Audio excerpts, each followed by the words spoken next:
اسم ربك الأعلى الذي خلق فسوى. அஸ்ஸலாமு அலைக்கும் வரஹ்மத்துல்லாஹி வபரகாத்துஹு. அன்பிற்குரிய சகோதர சகோதரிகளே, உங்கள் அனைவர் மீதும் எல்லாம் வல்ல ஏக இறைவனின் சாந்தியும் சமாதானமும் நிலவட்டுமாக. புனிதமிக்க ரமலான் மாதத்திலே நோன்பாளிகள் அறிந்து கொள்ள வேண்டிய சட்டதிட்டங்களை நேற்றைய தினம் நாம் பார்த்தோம். இன்றைய தினம் இந்த நோன்பு எதற்காக நமக்கு கடமையாக்கப்பட்டிருக்கிறது, நோன்பு நோற்பதற்காக இறைவன் நமக்கு தேர்வு செய்து தந்திருக்கிற இந்த ரமலான் மாதத்தினுடைய சிறப்புகள் என்ன என்பன போன்ற விஷயங்களை இன்றைய தினம் நாம் அறிந்து கொள்வோம். ரமலான் மாதத்திலே அல்லாஹ் ரப்புல் ஆலமீன் இந்த நோன்பை கடமையாக்கியதை பற்றி தன்னுடைய திருமறை குர்ஆனிலே பின்வருமாறு சுட்டி காட்டுகிறான். ஷஹ்ரு ரமலான் அல்லதி உன்சில ஃபீஹில் குர்ஆன். இந்த ரமலான் மாதத்தில் தான் குர்ஆன் அருளப்பட்டது. ஹுதல் லின்னாஸ், அந்த குர்ஆன் மனித சமுதாயத்திற்கு நேர்வழி காட்டக்கூடியதாகவும், ஒ பையினாத்தின் மினல் ஹுதா வல் ஃபுர்கான், அந்த நேர்வழியை தெளிவாக காட்டக்கூடியதாகவும், சத்தியத்தையும் அசத்தியத்தையும் வேறுபடுத்தி காட்டக்கூடியதாகவும் அமைந்திருக்கிறது. அந்த குர்ஆன் ரமலான் மாதத்தில் தான் அருளப்பட்டது. எனவே ஃபமன் ஷஹித மின்கும் ஷஹ்ர ஃபல்யஸும்ஹு, உங்களில் யார் அந்த மாதத்தை அடைகிறாரோ அவர் அந்த மாதத்திலே நோன்பு நோற்கட்டும் என்று அல்லாஹ் சொல்கிறான். அப்ப ரமலான் மாசத்துக்கு ஒரு சிறப்பு இருப்பதாக அல்லாஹ் சொல்லும் பொழுது என்ன காரணத்தை சொல்கிறான்? இந்த மாதத்தில் தான் குர்ஆன் அருளப்பட்டது, அதுதான் சிறப்பு காரணம். இந்த ரமலான் மாசத்தை நம்ம எடுத்துக்கொண்டோமையானால் மற்ற 11 மாதங்களுக்கும் ரமலான் மாதத்துக்கு என்ன மாதிரி வேறுபாடு இருக்குதா?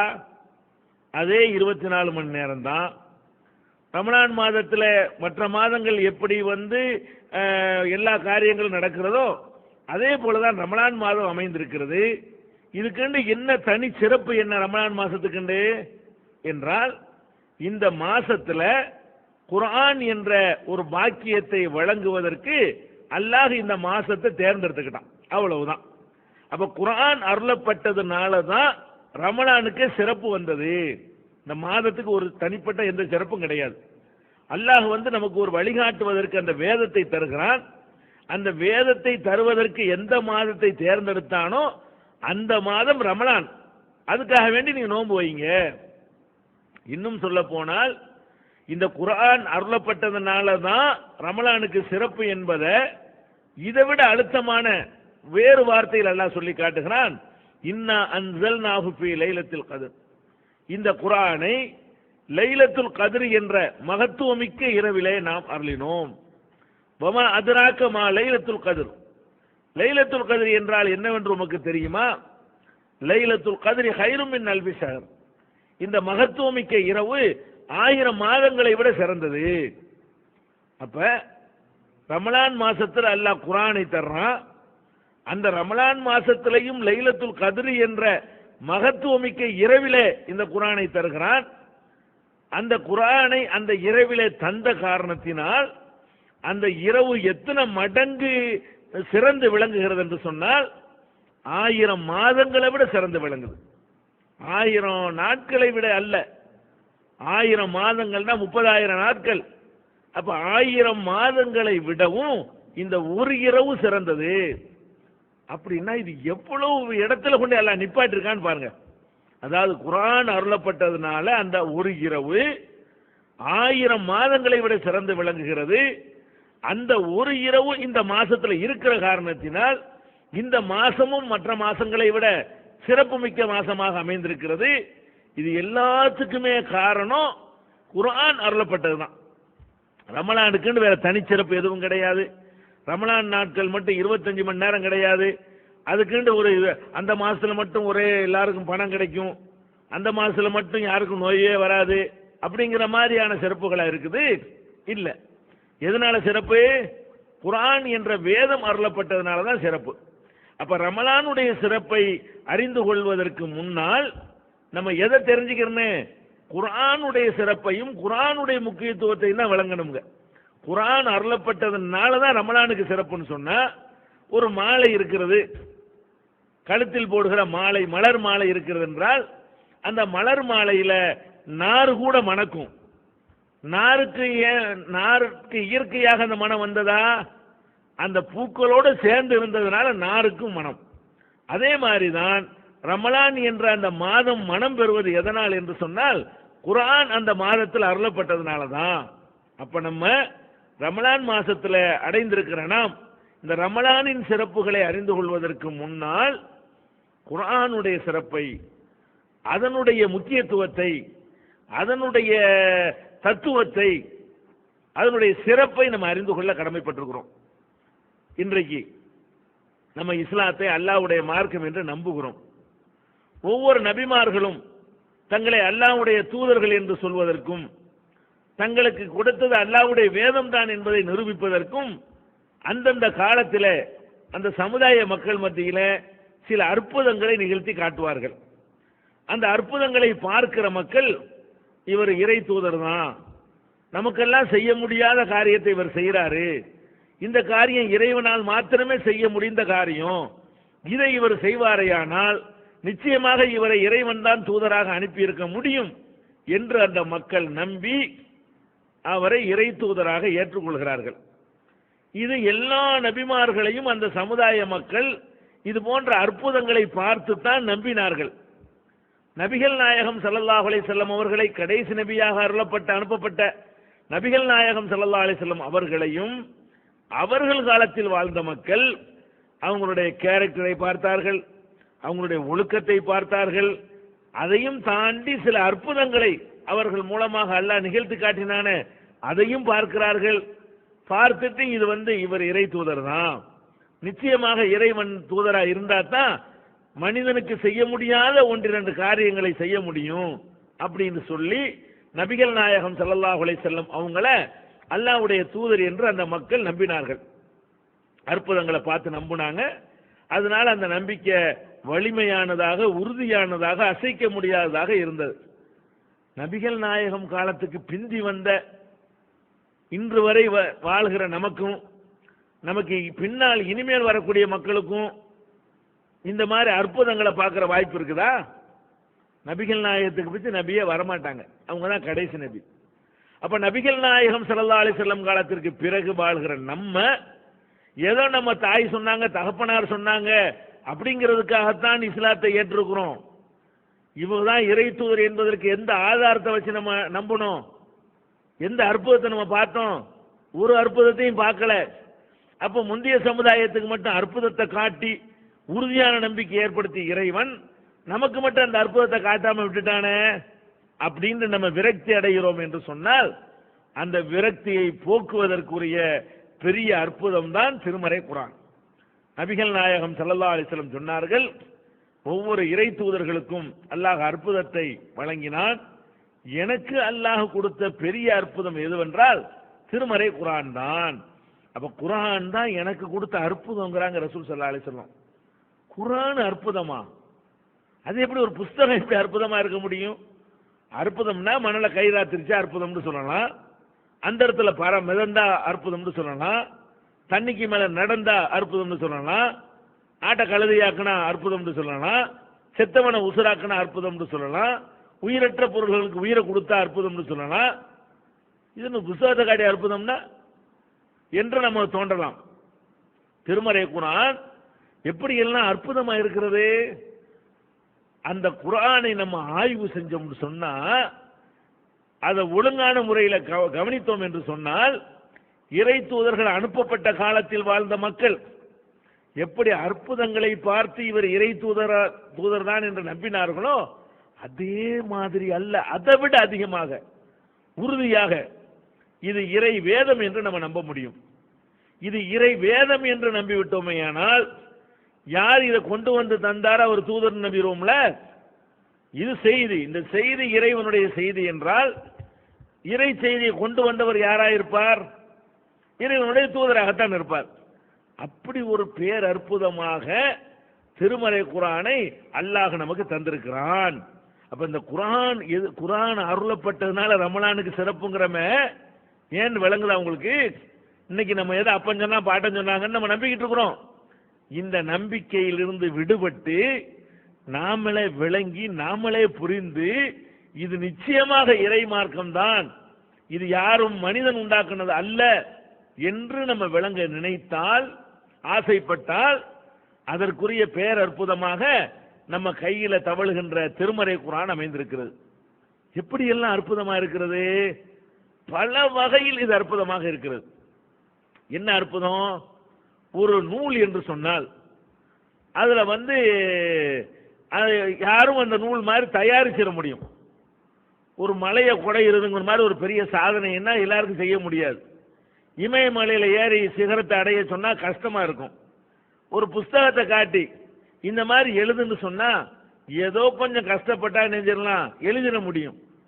இந்த திருமறை குர்ஆன் எப்படி எப்படி தரப்பட்டிருக்குன்னு சொன்னா அதுவே அறைகோல் விடுகிறது. யாருக்கு அறைகோல் விடுகிறது? அரபு மொழியை கரைத்து குடித்து கரை கண்ட பண்டிதர்கள் வாழ்றாங்க அந்த காலத்துல, அவர்களுக்கு அறைகோல் விடுகிறது.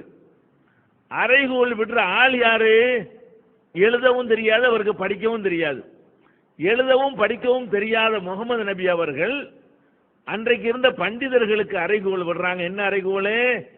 இன் குன்தும் ஃபீ ரைபின் மிம்மா நஸ்ஸல்னா அலா அப்தினா, நமது அடியாருக்கு நாம் அருளியதிலே உங்களுக்கு சந்தேகம் இருந்தால் ஃபஅத்து பி சூரத்தின் மின் மிஸ்லிஹி, இது மாதிரி ஒரு சூறாவை ஒரு அத்தியாயத்தை கொண்டு வாங்க. வதுஉ சுஹதாஅக்கும் மின் தூனில்லாஹ், அல்லாஹ்வை தவிர மற்ற உங்களுடைய எல்லா கூட்டாளிகளையும் நீங்க சேர்த்துக்கிறங்க. எல்லாரும் ஒட்டுமொத்தமா உங்க சபையை கூட்டி இது மாதிரி ஒண்ணு கொண்டு வாங்க. இப்படி ஒரு அறைகோல் விட இயலுமா? அன்றைக்கு நபிகள் நாயகம் ஸல்லல்லாஹு அலைஹி வஸல்லம் அவர்களை எப்படியாவது இறை தூதர் இல்லைன்னு ஆக்கி இந்த மார்க்கத்தை ஒழிச்சிடணும் என்பதில் வெறி பிடித்தவர்கள் அலைந்தார்கள். ஏன்? இவர் கொண்டு வந்த மார்க்கத்தினால் அவங்களுடைய ஆதிக்கம் தகர்ந்தது. அவங்களுக்கு ஊழல் பண்ண முடியல. மனுஷன் அடக்கி அடிமைப்படுத்தி வச்சிருந்தாங்களே, அதுக்கு சாவு மணி அடிக்கப்பட்டது. அப்ப எல்லா வகையான இழப்புகளும் அவர்களுக்கு முகமது நபி அவர்களால் ஏற்பட்டது. அப்ப அவங்களுக்கு ஒரே இலக்கு என்னவாயிருச்சு? எப்படியாவது இவரை காலி பண்ணிடணும், இவரை பொய்யராக்கிறணும். ஈஸியான வேலை. என்ன வேலை? ஒரே ஒரு அத்தியாயத்தை தான் கொண்டு வர சொல்றாரு. இது மாதிரி நம்ம ஒரு அத்தியாயத்தை கொண்டு வந்துட்டோம்னு சொன்னா, இந்த கொண்டு வந்து இப்ப என்ன சொல்ற அப்படின்னு கேட்கலாம். அப்ப மக்கள் மத்தியில் இதை வச்சோம்னு சொன்னா, முகமது கொண்டு வந்த மாதிரி நாங்களும் கொண்டு வந்துட்டோம் அப்படின்னு சொல்லும் பொழுது இஸ்லாமிய வளர்ச்சி தடுக்கப்பட்டிருக்கும். இந்த அறைகூவலை அந்த பண்டிதர்களும் ஏற்க முடியல, இன்னைக்கு வரைக்கும் எந்த பண்டிதர்களும் ஏற்க முடியல. அப்ப இந்த குர்ஆன் எப்படி இருக்குன்னு சொன்னா ஒரு எழுத்து தான், ஒரு வார்த்தை தான். இது மாதிரி இயற்ற முடியாது என்கிற அளவில் இது அமையப்பட்டிருக்கிறது. இது அற்புதமா எப்படி இருக்குங்கிற அந்த மொழியை அறிந்தவர்களுக்கு தான் புரியும். இந்த குர்ஆன் எப்படி அற்புதம்னா அதனுடைய மொழி நடையினால்தான் அற்புதமா திகழ்கிறது. அந்த மொழியை அறிந்த பண்டிதர்களுக்கு தான் இதை சரியான முறையில் புரிந்து கொள்ள முடியும். இருந்தாலும் மொழி அறியாதவர்களும் இது அற்புதம் என்று வேற ஒரு ஆய்வு கண்ணோட்டத்தில் வைத்து நம்ம புரிந்து கொள்ள முடியும். என்ன ஆய்வு கண்ணோட்டம் சொன்னா, இந்த திருமறை குர்ஆன் உயர்ந்த இலக்கிய தரத்தில் இருக்கிறது. உயர்ந்த இலக்கிய தரத்தில் இருக்கிறது தான் சவால் விட முடியும். கொச்சையாக சாதாரண பேச்சு நடையில இருந்தால் அதுக்கெல்லாம் சவால் விட முடியாது. உயர்ந்த இலக்கிய தரத்தில் இருக்கக்கூடிய எந்த ஒரு நூலுமே சாதாரண மக்களுக்கு புரிகிற மாதிரி எழுதவே முடியாதுங்க. நீங்கள் உங்கள் தமிழ் மொழியில் எடுத்துக்கொள்ளுங்கள். உயர்ந்த இலக்கியம் எதையெல்லாம் சொல்கிறீர்களோ அதை எவ்வளவு மேல் நிலையில் கொண்டு வைக்கிறீங்களோ அந்த அளவுக்கு மக்களிடமிருந்து அது அந்நியப்பட்டு போயிடும். திருக்குறள் எல்லாருக்கும் வழங்குமா? கம்பராமாயணம் எல்லாத்துக்கும் இலக்கியம் தான், உயர்ந்த இலக்கியம் தான். கம்பராமாயணத்தை எல்லாத்துக்கும் வழங்குமா? விளங்காது. ஏன் விளங்காது? அது விளங்கக்கூடாதுங்கிறதுக்கு பண்டிதர்கள் தங்கள் திறமையை காட்டுவதற்கு எழுதுறாங்க. அதனால எல்லாருக்கும் விளங்காம இருந்தா தான் ஆஹா இப்படி எழுதியிருக்கிறார்கள் என்று பெருமிக்க முடியும்.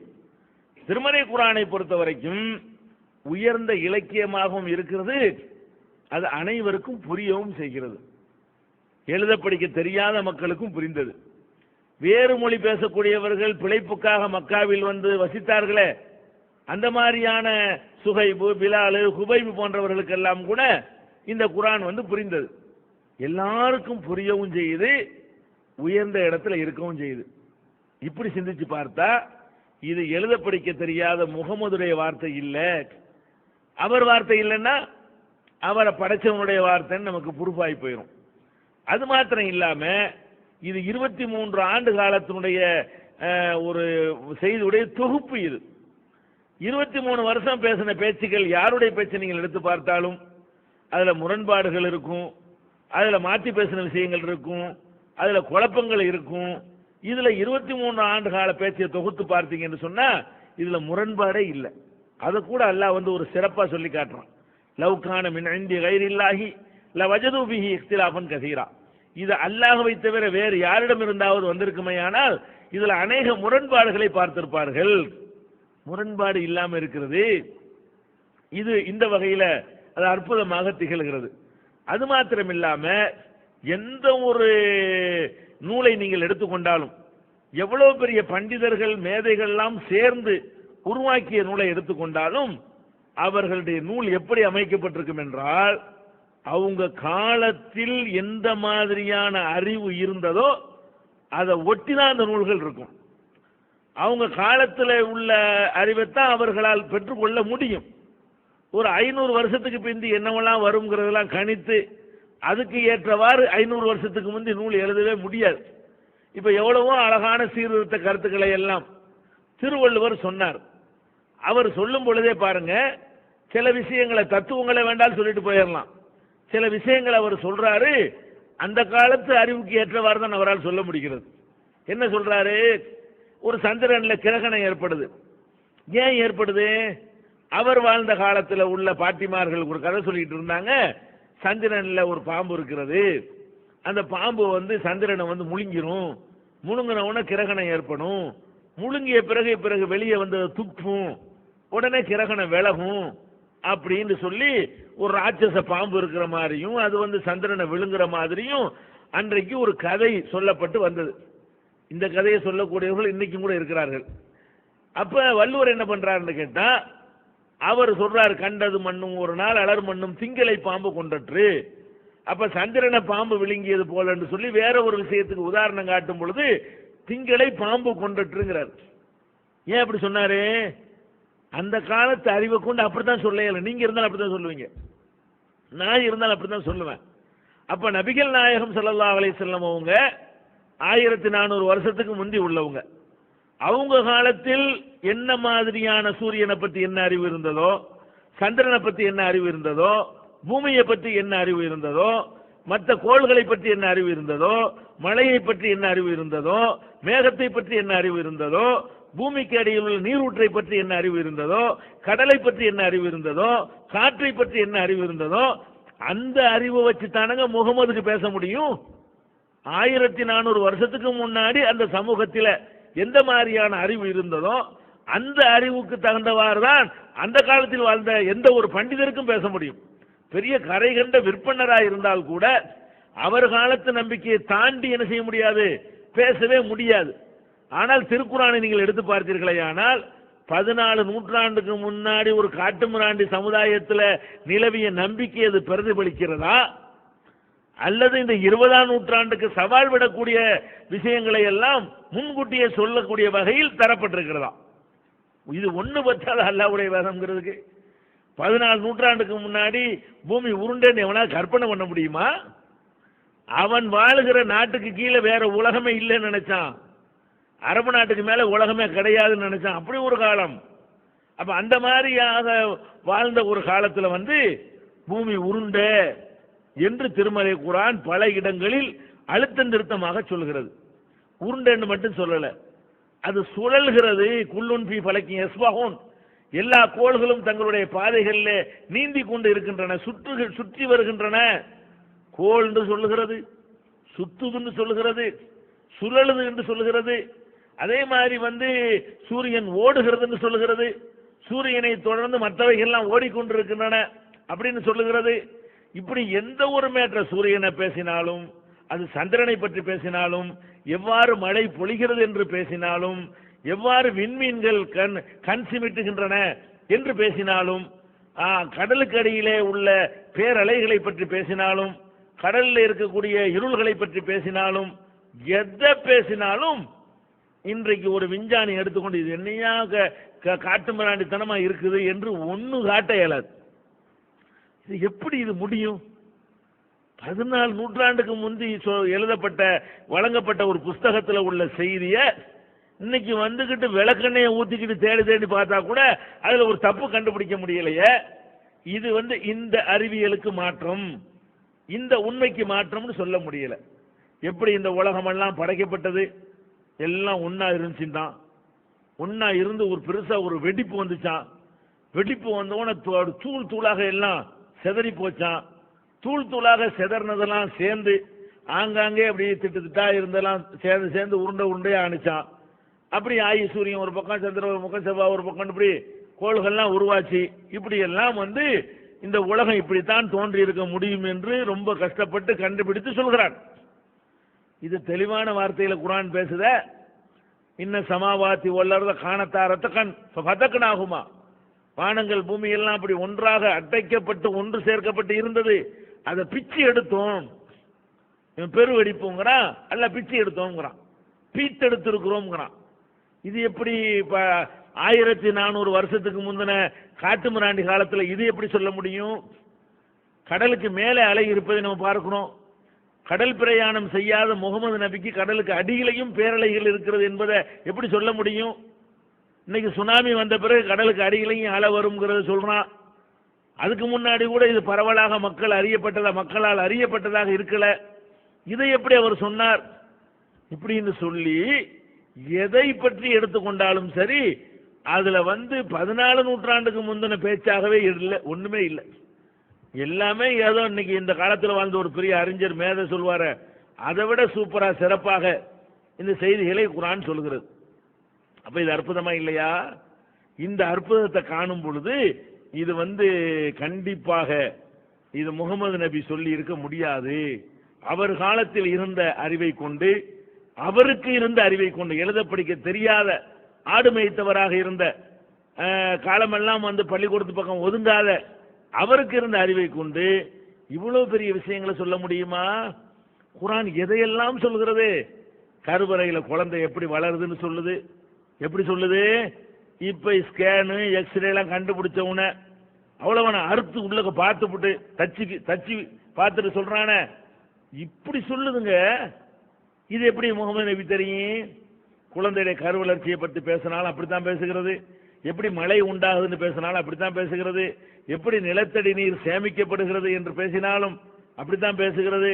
இப்படி எல்லா விஷயங்களையுமே ஒரு 20ஆம் நூற்றாண்டு விஞ்ஞானி பேசுவதை விட சிறப்பாக குர்ஆன் பேசுகிறது என்று சொன்னால், அப்ப இது எவ்வளவு பெரிய பாக்கியம்.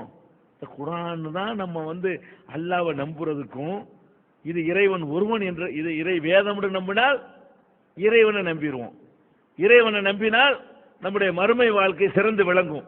அப்ப மற்ற சமுதாய மக்கள் எப்படி நபிமார்களுடைய அற்புதங்களை பார்த்துவிட்டு உறுதியா நம்பினார்களோ, அந்த மாதிரியான நம்பிக்கை நமக்கு வருவதற்கு எது காரணமாக திகழ்கிறது? திருமறை குர்ஆன் காரணமா திகழ்கிறது. அந்த வகையில பார்த்தாலும் குர்ஆன் அருளப்பட்டதுனால ஏன் ரமலானுக்கு சிறப்புன்னு விளங்குது. அது விஞ்ஞான கண்டுபிடிப்பு ஒரு பக்கம் விடுங்க. அதை விட இன்றைக்கு மனிதன் பிரச்சனைகளுக்கு தீர்வுகளை எதிர்பார்க்கிறான். எவ்வளவோ தீர்க்க முடியாத பிரச்சனைகள் இருக்கிறது. அந்த பிரச்சனைகளுக்கு தீர்வுக்கு என்னென்ன வழிமுறைகளாக கையாளுறான். இஸ்லாம் அப்படி போற போக்கில் சொல்லிட்டு போற தீர்வுக்கு நிகராக இவங்களுக்கு தீர்வு சொல்ல முடியல. இஸ்லாம் ரொம்ப சிம்பிளா, ரொம்ப சாதாரணமா அதுக்கு தீர்வு சொல்லுகிறது. என்ன தீர்வு? உதாரணமா தீண்டாமைன்னு ஒரு கொடுமை இருக்கிறது, நம்ம நாட்டில் இருக்கிறது. மேலை நாடுகளில் கூட வெள்ளைத்தோல் கருப்பு தோலுங்கிற வகையில் ஐரோப்பியனுக்கு ஆப்பிரிக்காக்காரனுக்கு மத்தியில் சண்டை நிலவிக்கிட்டு இருக்கிறது. நீக்ரோக்கள் 2வது தர குடிமக்களாக கருதப்படுறாங்க. அவனுக்கு தனி பள்ளிக்கூடம், தனி பஸ், தனி மருத்துவமனை, இப்படி எல்லா வகையிலையும் ஒரு சமுதாயத்தை தோலின் நிறத்தை வைத்து ஒதுக்கி வைக்கிற காட்சியை இந்த 20ஆம் நூற்றாண்டுலையும் பார்க்கிறோம். இது தீக்கணுமா தீர்க்கக்கூடாதா? தீக்கணுங்கிறாங்க, தீக்கிறதுக்கு திட்டம் போடுறாங்க, சட்டமும் போடுறாங்க, வன்கொடுமை தடுப்பு சட்டம்ங்கிறாங்க, அதை வந்து அப்படி பேசக்கூடாது இப்படி பேசக்கூடாதுங்கிறாங்க. இன்னமும் ரெட்டை கோவலே ஒழிக்க முடியல. இன்னமும் அவங்களுக்கு வந்து சில தெருக்கள்ல நடமாட முடியல, சில ஊரணிகள்ல தண்ணி எடுக்க முடியல, சில இடங்கள்ல சில சுடுகாடுகள்ல அவங்கள அடக்க முடியல, புதைக்க முடியல, பிணத்தை எடுத்துக்கிட்டு கூட போக முடியல. சில ஊர்களில் பெண்கள் வந்து ஜாக்கெட் கூட போடக்கூடாது, செருப்பு அணியக்கூடாது, ஆண்கள் மேற்துண்டு போடக்கூடாது, மேல பாதி மேல திறந்தவர்களாக இருக்க வேண்டும். எப்ப இவ்வளவு கடுஞ்சட்டம் போட்டு 7 ஆண்டு தண்டனை 14 ஆண்டு தண்டனை என்றெல்லாம் சொல்லியும் கூட இதுக்கு உங்களால தீர்வு காண முடிஞ்சா? தீர்வு காணன்னு சில சட்டம் போட்டு வந்தாங்க. சில பேர் என்ன பண்ணா, தீர்வு காண்பதற்காக வேண்டி பயங்கரமான தத்துவத்தை சொல்லுவாங்க. என்ன சொல்லுவாங்க? எல்லாருக்கும் ரத்தம் ஒண்ணுதான், ரத்தம் சிவப்பு தானே, உயர்ந்தவர் என்ன தாழ்ந்தவர் என்ன, உடல் மட்டுமே கருப்பு, உதிரம் என்றும் சிவப்பும் வாங்க. அப்படின்னா என்ன அர்த்தம்? என்னடா வசந்தவன் தாழ்ந்தவன், எல்லாத்துக்கும் ரத்தம் சிவப்பு தானடா. ரத்தம் சிவப்புன்னு சொன்னா சமத்துவம் உண்டாயிருமா? கழுதைக்கும் மனுஷனும் கூட ரத்தம் சிவப்பு தான், அப்ப 2 பேரும் சமமா? அட ரத்தம் சிவப்பா இருக்கிறதுனால மனுஷன் சமம் வரும். இது தத்துவமா? இது அறிவுக்கு பொருந்துதா? இவன் என்ன செய்வான்? ரத்தத்துடைய கலரை வச்சுக்கிட்டு என்ன செய்யறான்? மனுஷனை வந்து வேறுபடுத்த பார்க்கறான், மனுஷனை வந்து ஒற்றுமைப்படுத்த பார்க்கறான். ரத்தம் சிவப்பா இருக்கலாம், சயின்டிபிக்கா எடுத்தீங்கன்னு சொன்னா ரத்தம் வேற வேற இல்ல. ஏ குரூப் இருக்குது, ஓ குரூப் இருக்கிறது, பி நெகட்டிவ் இருக்கிறது, பாசிட்டிவ் இருக்கிறது. அப்ப அந்த மாதிரி வந்து ரத்தங்களுடைய சிவப்பா இருந்தா கூட அதனுடைய குரூப்புகள் வேறையா இருக்குத. அப்படின்னா மனிதனை பிரிக்கிறதுக்கு தானே ரத்தங்கள் உதவுது. இதா தத்துவம். இஸ்லாம் என்ன பண்ணுது? அடே ரத்தம் சிவப்புங்கிறதெல்லாம் சமத்துவத்தை உண்டாக்காது, நீ போடுற சட்டங்கள்லாம் சமத்துவத்தை உண்டாக்காது. இஸ்லாம் வந்து நெத்தி அடியா ஒரு அடி அடிக்குது. என்ன அடிக்குது? அடே நீங்க எல்லாரும் ஒரு அப்பனுக்கு பிறந்தவங்க போங்கடான்ற. முடிஞ்சு போச்சா கதை? ஒரு அப்பனுக்கு பிறந்த 2 பேர், இவங்க சொந்தவன் அவன் தாழ்ந்தவன். ஒரு தகப்பன் இருக்கிறான், அவனுக்கு 2 பிள்ளை. இந்த 2 பிள்ளையில எவன் பிறப்பால் உயர்ந்தவன்? ஒருத்தன் பிறப்பால் உயர்ந்தவன் கிடையாது. அவனுடைய படிப்பால் சாதனையால் வேண்டால் ஒருத்தன் உயர்ந்திருக்கலாம், ஒருத்தன் உயராம இருக்கலாம். பிறப்பால் 2 பேர்ல யார் உசந்தவன்? 2 பேரும் சமம் தான். அந்த அப்பனுக்கு தான் 2 பேரும் பிறக்கிறார்கள். இஸ்லாம் எங்க கொண்டே வைக்குதுன்னு கேட்டா, நீங்க போடுற சட்ட திட்டங்கள்லாம் ஒண்ணுக்கு யூஸே ஆகாது, நாங்க போடுற தத்துவத்தை பாருன்னு சொல்லி, மனிதர்களே இன்னா ஹலக்னாக்கும் மின் ஸக்கரின் வ உன்ஸா, உங்களை எல்லாம் ஒரு ஆண் ஒரு பெண்ணிலிருந்து படைத்தோம். அப்ப நம்ம இன்னைக்கு வந்து 600 கோடி மக்கள் இருக்கிறோம்னு சொன்னா, கொஞ்சம் காலத்துக்கு முன்னாடி 500 கோடி இருந்திருப்போம், இன்னும் கொஞ்சம் காலத்துக்கு முன்னாடி 400 இருந்திருப்போம், இன்னும் கொஞ்சம் காலத்துக்கு முன்னாடி 300 கோடி இருந்திருப்போம், இன்னும் கொஞ்சம் காலத்துக்கு முன்னாடி 100 கோடி இருந்திருப்போம், இன்னும் கொஞ்சம் காலத்துக்கு முன்னாடி 10 கோடி இருந்திருப்போம், இன்னும் கொஞ்சம் காலத்துக்கு முன்னாடி 1 கோடி இருந்திருப்போம், இன்னும் கொஞ்சம் முன்னாடி போனீங்கன்னா 1 லட்சம் இருந்திருப்போம், இன்னும் கொஞ்சம் முன்னாடி போயின்னா 1000 பேர் இருந்திருப்போம், இன்னும் கொஞ்சம் முன்னாடி போனீங்கன்னா 50 பேர் இருந்திருப்போம், இன்னும் கொஞ்சம் முன்னாடி போனா 5 பேர் இருந்திருப்போம், இன்னும் கொஞ்சம் முன்னாடி போனா 5 பேரையும் பெற்றெடுத்தா 2 பேர் இருந்திருப்பாங்க. அதுக்கு முந்தைய ஒண்ணுமில்ல. அப்ப நம்ம என்ன வழங்குறோம்? நீ என்ன மதத்துக்காரனாயிரு, என்ன மொழிக்காரனாயிரு, எந்த தேசத்துக்காரனாயிரு, என்ன மாதிரியான பழக்க வழக்கம் உள்ளவனாயிரு, எல்லாருக்கும் யார் அப்பன்? ஒரு தாய் தந்தையிலிருந்து பிறந்தவர்கள் வந்து நான் பிறப்புல நான் வசத்து நீ மட்டங்கிறீங்களடா, இது சரியாடான்னு சொல்லி பேசிக்க வச்சு அடிக்குது இஸ்லாம். நெத்தி அடியில போச்ச, தீண்டாமையெல்லாம் ஓடி போச்ச, அண்ணன் தம்பி ஆயிட்டாங்களே. ஓ நம்ம எல்லாரும் ஒரு தகப்பனுக்குத்தான் அனைவரும் பிறந்தோம்ங்கிறத நீங்கள் ஒத்துக்கொள்ளாத வரைக்கும் நீங்கள் என்ன சட்டம் போட்டாலும் உங்களால் தீண்டாமை ஒழிக்க முடியாது. இஸ்லாம் ஒழிச்சு காட்டு. ஜனாதிபதியா இருந்தாலும் அவர் லேட்டா வந்தா கடைசிலாம் நிக்கணும்.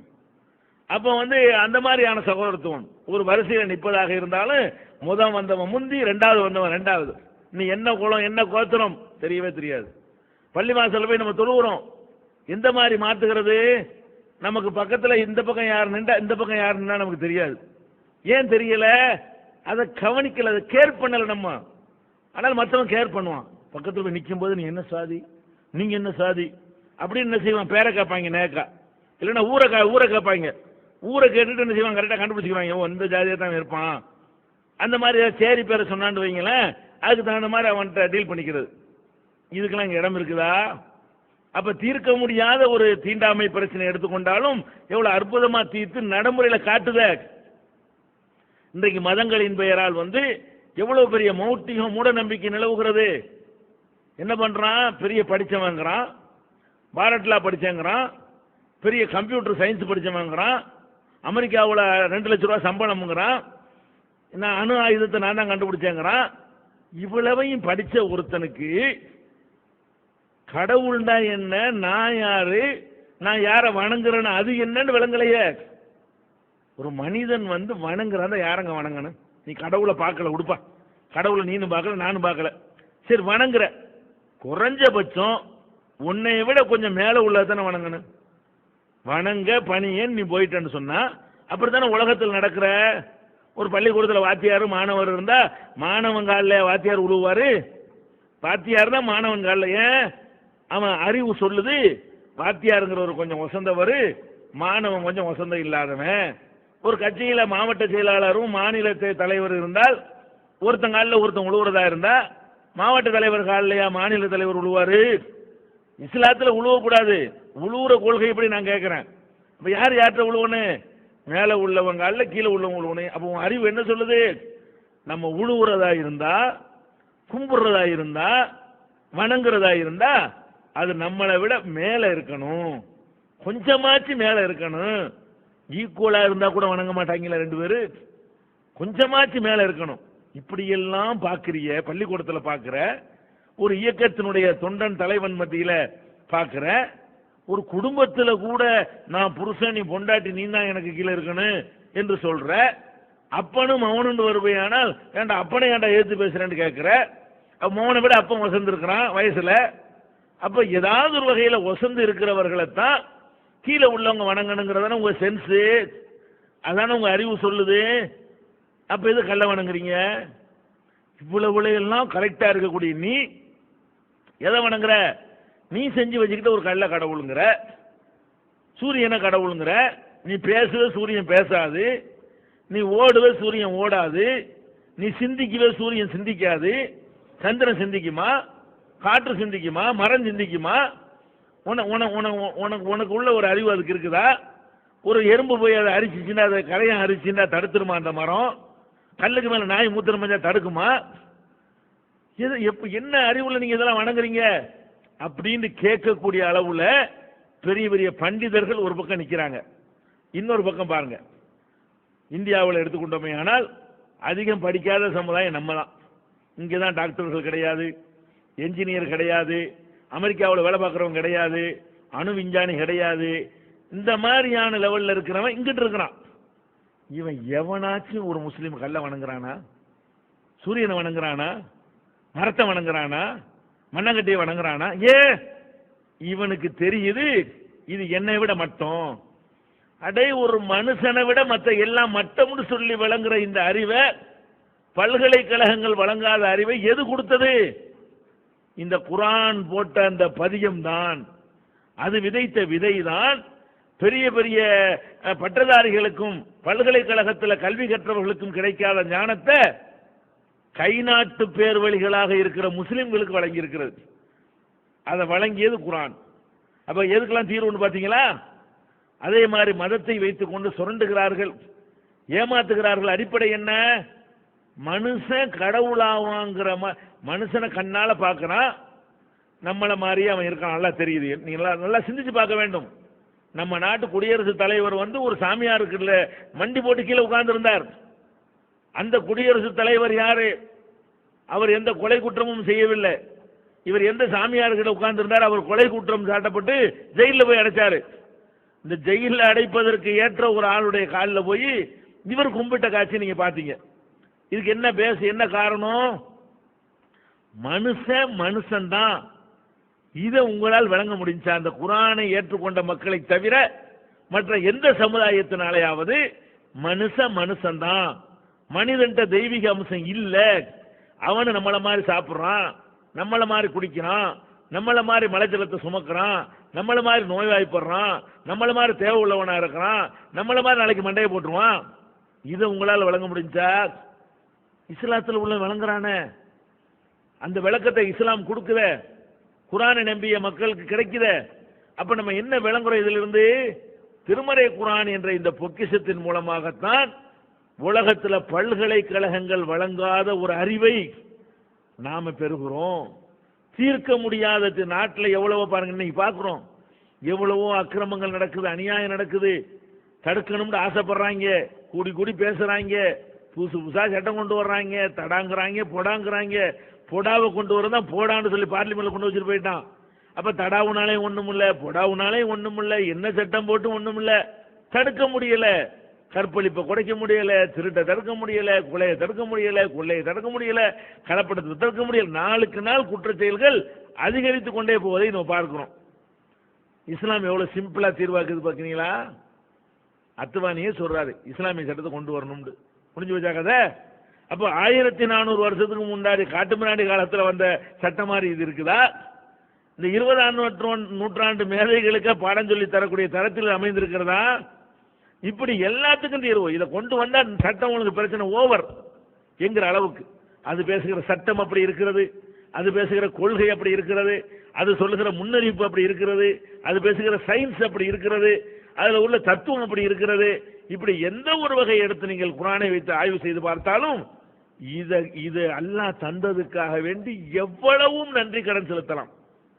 அதனாலதான் இது இறங்கின ஒரு ராத்திரி 1000 மாசத்தை விட சிறந்ததாக ஆகுறது. அந்த ஒரு ராத்திரி இருக்கிற காரணத்தினால அந்த மாசமே சிறந்ததாக ஆகுறது. அதுக்குத்தான் அல்லாஹ் என்ன செய்யறான், உனக்கு என்னத்தை நான் தந்திருக்கிறேன், அதுக்கு நீ என்ன செய்ய போற? நோன்பு வை. நோன்பு வைக்க சொன்னது கூட காரணம் என்ன? உங்கள்கிட்ட தந்துட்டு எல்லாம் நோன்பு வைக்க சொல்றான். ஷஹ்ரு ரமலான் அல்லது உன்சில பிஹில் குர்ஆன், இந்த ரமலான் மாதத்தில் தான் குர்ஆன் அருளப்பட்டது. குர்ஆன் அருளப்பட்ட எங்களுக்கு என்ன கேட்குறீங்களா? ஹுதன் லின்னாஸ், அந்த குர்ஆன் மனிதனுக்கு நேர்வழி காட்டும். பையினாத்தி மினல் ஹுதா வல் ஃபுர்கான், அந்த நேர்வழியை தெளிவாக காட்டும், சத்தியத்தையும் அசத்தியத்தையும் வேறுபடுத்தி காட்டும்.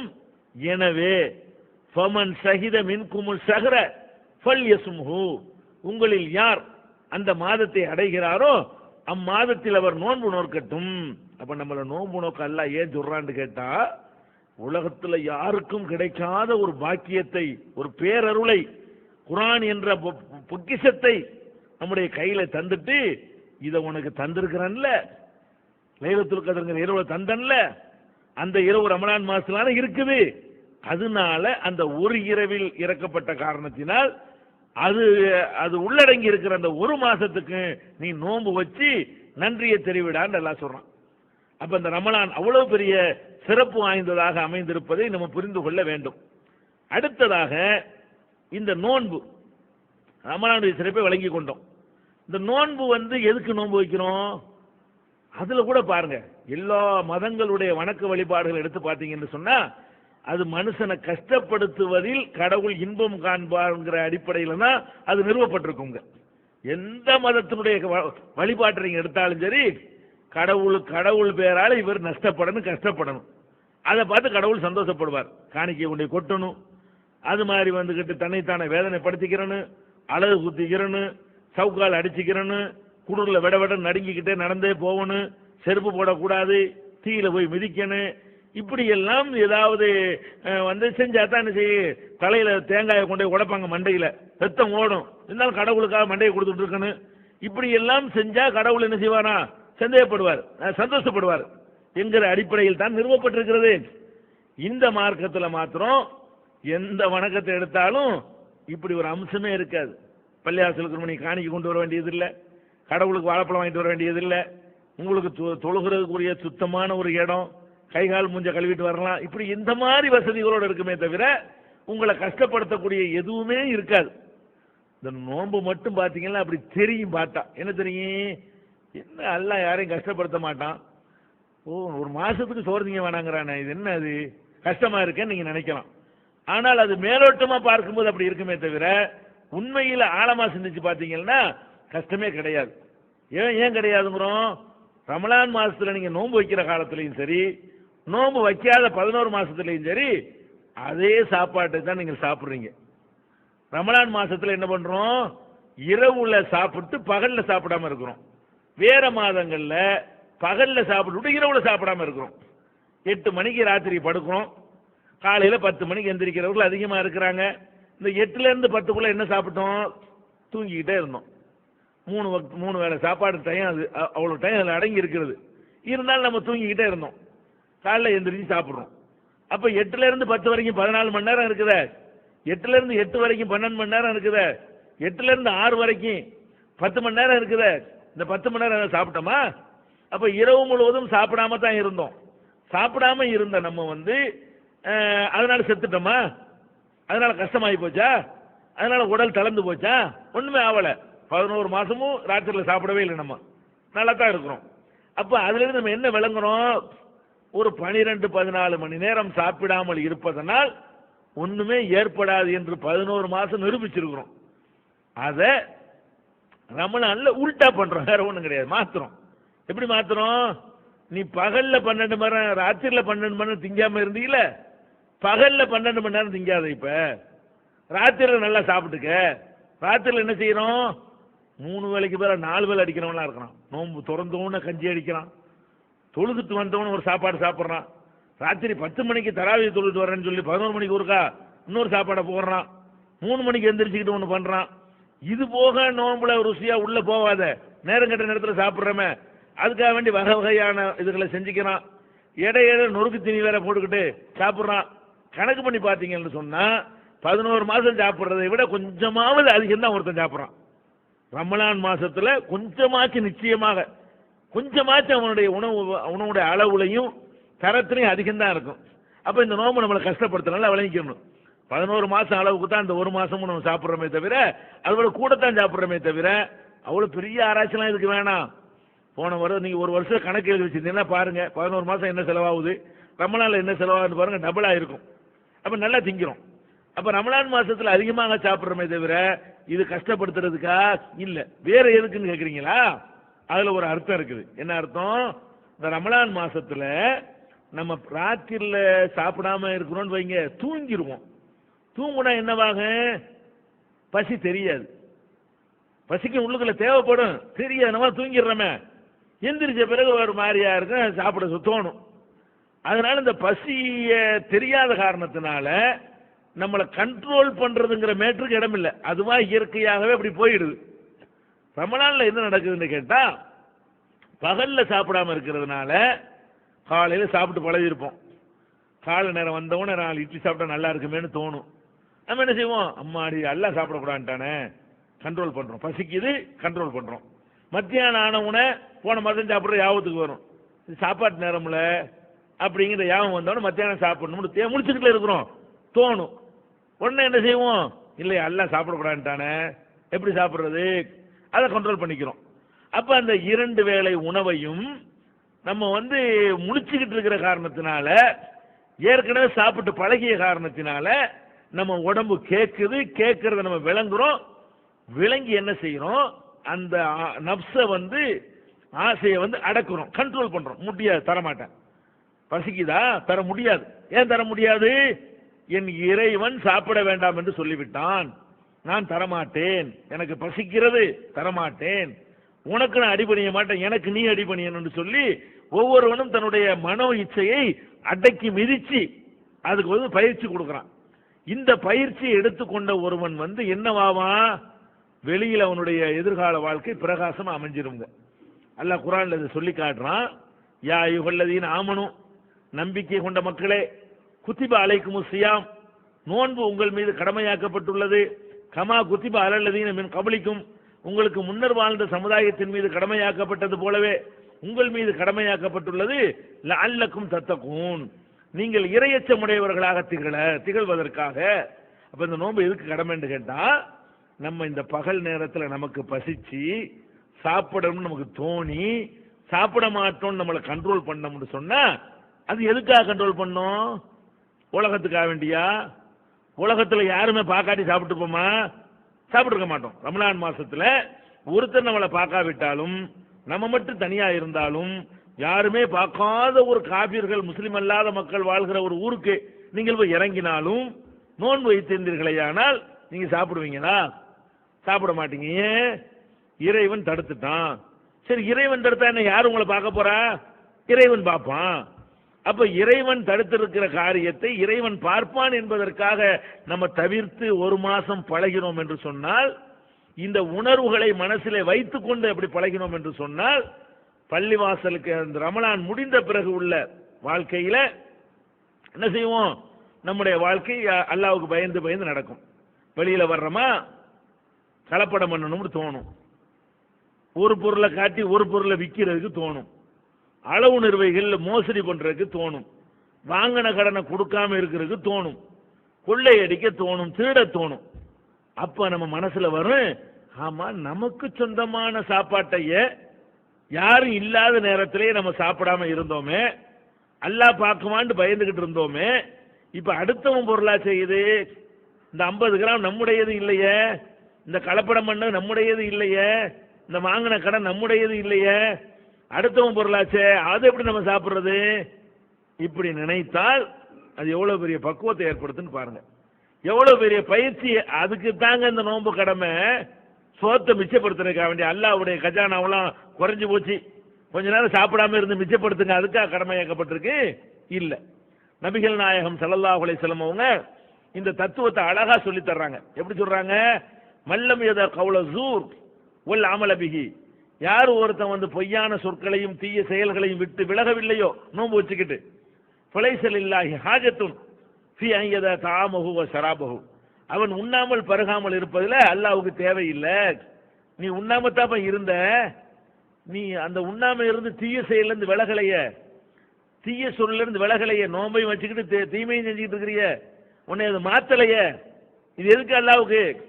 அப்ப அல்லாஹ்வுக்கு இதெல்லாம் தேவையே கிடையாது, முதல்ல விளங்கிக்கிறணும். அப்ப இந்த ஒரு பக்குவத்தை நம்ம பெறுவதற்காகத்தான் அல்லாஹ் வந்து நோன்பை நமக்கு என்ன செஞ்சிருக்கிறான்? கடமையாக்கி இருக்கிறான். இஸ்லாத்தினுடைய எல்லா சட்டங்களுமே எல்லா வணக்கங்களுமே இதை அடிப்படையாக வைத்துத்தான் நமக்கு தரப்பட்டிருக்கிறது என்பதை நீங்கள் புரிந்து கொள்ள வேண்டும். தொழுகை எடுத்துக்கொள்ளுங்கள், குனிஞ்சு நிமிர்ந்து நெத்தியை கொண்டே வைக்கிறோம்னா அல்லாஹ் கிரேடு ஏறப்போகுதா? இல்ல. எதுக்காக தொழுகை? இன்ன ஸலாத்த தன்ஹா அனில் ஃபஹ்ஷாஇ வல் முன்கர், தொழுகை என்பது தீய காரியங்களிலிருந்தும் அருவருக்கத்தக்க காரியங்களிலிருந்தும் மனிதர்களை தடுக்கும். அப்ப இந்த தொழுகைக்கு பிறகு உனக்கு என்ன செய்யணும்னு கேட்டா, தொழுகையை கடைபிடிக்க முன்னாடி நீ எப்படி இருந்தியோ அதிலிருந்து மாறி தொழுகையை கடைபிடிக்க ஆரம்பித்த பிறகு உன்னிடத்தில் பொய், பித்தலாட்டம், ஃப்ராடு, ஏமாற்று, மோசடி, விபச்சாரம், தண்ணி அடிக்கிறது, எல்லா தீமைகளும் உன்னிடமிருந்து எடுபட வேண்டும். அதை தொழுகை தடுக்கும். எப்படி தடுக்கும்?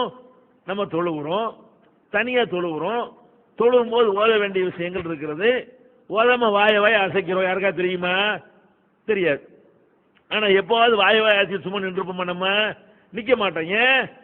என்ன ஓதணுமோ கரெக்டா ஓதுவோம். ஏன் அப்படி ஓதணும்? யாருக்கு தெரிய போகுது? அவனுக்கு தெரியும், யாருக்கும் தெரியாது, ஒரே ஒருத்தனுக்கு தெரியும். அப்ப அவனுக்கு தெரியுமே, அவனுக்கு தெரியுமே என்பதற்காக வேண்டி நீங்கள் வந்து அந்த நோன்பு காலங்கள் தொழுகையில் இருக்கும் பொழுது எல்லாத்தையும் முறையாக செய்தீர்களேயானால், தொழுது கொண்டிருக்கும் போது காற்று பிரிந்து விட்டது என்றால் நீங்க அப்படி நின்றுவீங்களா?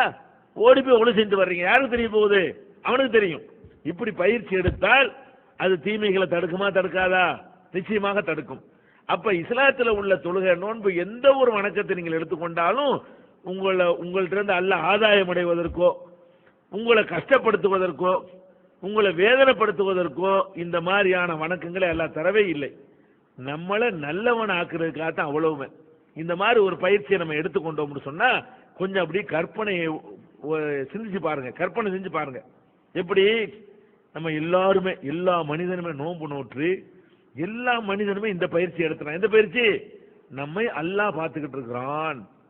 எப்படி நம்ம வீட்டில் தனியா இருக்கும் பொழுது, பசிக்கும் பொழுது, சாப்பாடு வீட்டில் இருக்கும் பொழுது சாப்பிடாமல் இருந்தோமோ, அல்லாஹ் பார்ப்பான் என்று இருந்தோமோ, அந்த அல்லாஹ் வெளியே என்னை பார்க்கிறான். கல்யாணம் பண்ண போறோமா, பெண் வீட்டார் டவுரி வாங்க போறோமா, அப்ப நமக்கு யாபம் வரணும், இது எப்படி நம்ம டவுரி வாங்குறது?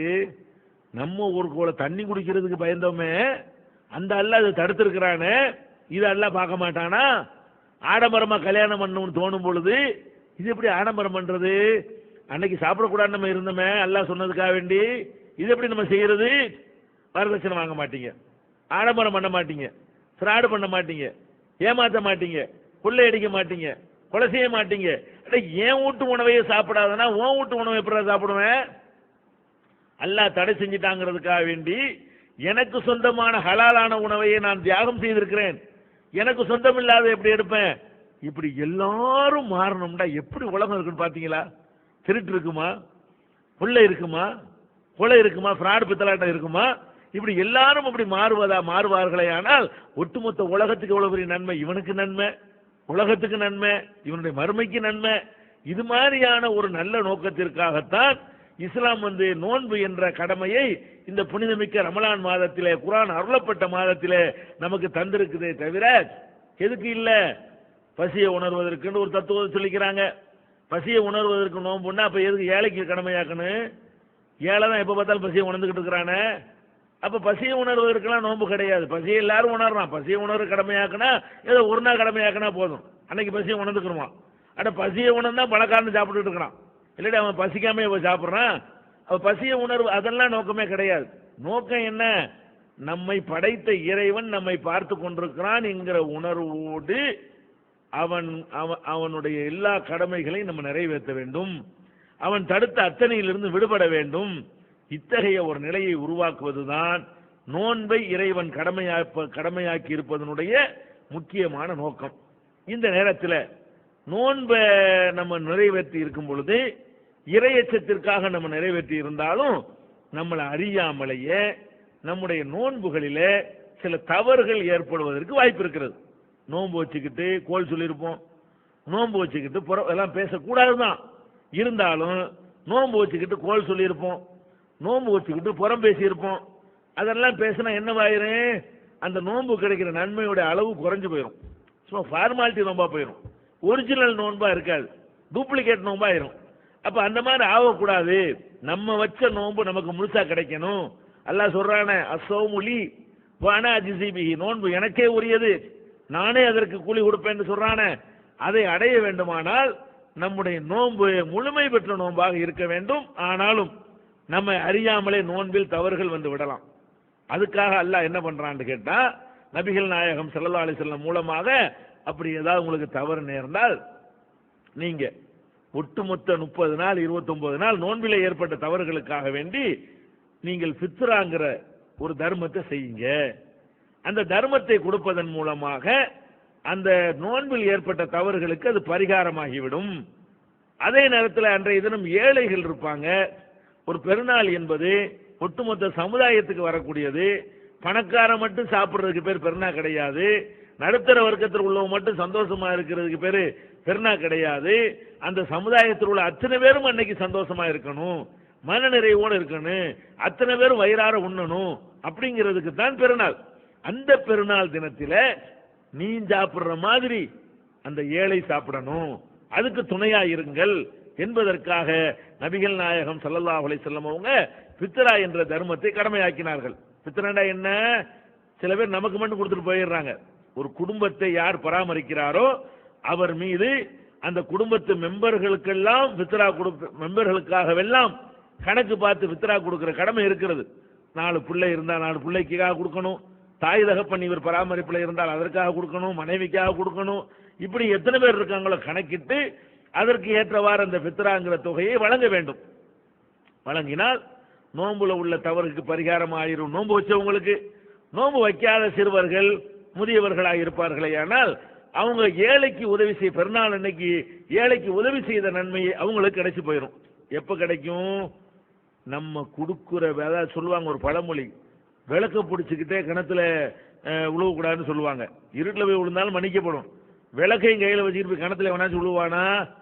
உழுவக்கூடாது, உழுவ மாட்டான், அறிவாளி உழுவ மாட்டான். இப்போ நம்ம 20ஆம் நூற்றாண்டில் வாழ்கிறோம். நம்ம கொடுக்குற இந்த ஃபித்ரா ஒழுங்கா எங்கே கொடுத்தா ஒழுங்கா சேருது, இதை சாதாரணமாக அப்படி ஒரு பார்வை பார்த்தாலே விளங்கி கொள்ளலாம். இப்போ இன்னைக்கு தமிழ்நாட்டை எடுத்துக்கொண்டீர்களேயானால் உங்கள்கிட்ட பலரும் ஃபித்ரா கேட்குறாங்க. தமிழ்நாடு தௌஹீத் ஜமாத்தும் கேட்குது. நாங்கள் கேட்டு வாங்கி என்ன செய்கிறோம்?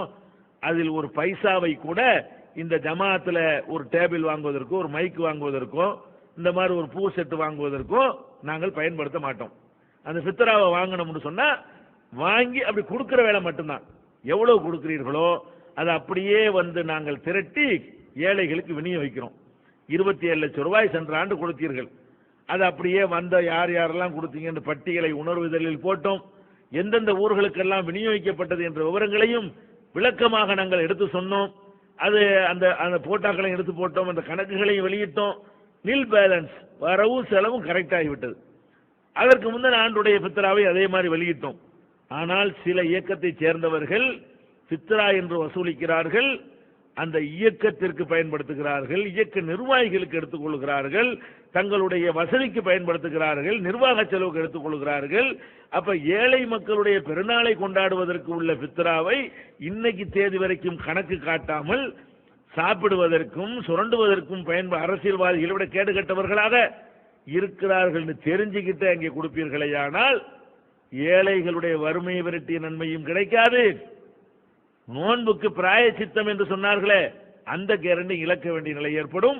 எனவே இந்த ஃபித்ராவை முறையாக நீங்கள் விநியோகிக்க விரும்பினால் எங்களுடைய கிளை நிர்வாகிகள் அந்தந்த பகுதிகளில் இருக்கிறார்கள். நீங்கள் அவர்கள் கைவசத்திலே ஃபித்ராவை கொடுத்தீர்களேயானால் அது உரிய முறையிலே விநியோகிக்கப்பட்டு அல்லாஹ்வுக்கு பயந்து அதன் கணக்குகள் நம்முடைய உணர்வு வார இதழிலே வெளியிடப்படும் என்பதை தெரிவித்துக் கொண்டு இன்றைய நிகழ்ச்சியை நிறைவு செய்து கொள்வோம். வாஹிரு தாவானா அனில் ஹம்துலில்லாஹி ரப்பில் ஆலமீன். அஸ்ஸலாமு அலைக்கும்.